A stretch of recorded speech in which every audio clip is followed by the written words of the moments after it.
Next week, I and a number of my Republican colleagues in the House of Representatives will head to Copenhagen, Denmark's capital city, where diplomats and politicians from around the world have gathered in an attempt to try to reach an international UN-brokered agreement on climate change.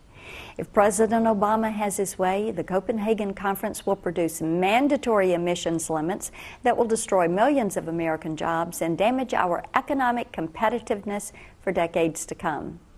To comply with this UN-brokered agreement, Washington Democrats want to impose a cap-and-trade national energy tax, a bureaucratic nightmare that would make households, small businesses, and family farms pay higher prices for electricity, gasoline, food, and virtually every product made in America. This legislation is currently making its way through the Senate after passing the House of Representatives in June. President Obama himself has said that as a result of this national energy tax, electricity prices would, and I quote, necessarily skyrocket. His own Department of Energy has determined that millions of jobs would be lost.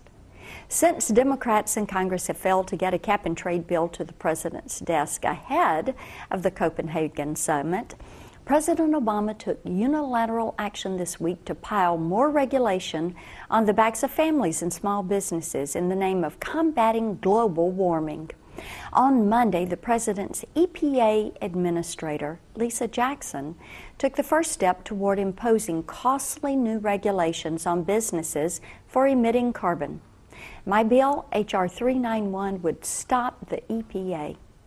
Just think of what will happen to small businesses and manufacturers hit with these skyrocketing energy bills, especially when nations like India and China don't agree to these mandatory emissions limits. With Americans already facing double-digit unemployment, there could not be a worse time to unilaterally disarm our engines of job creation and economic growth.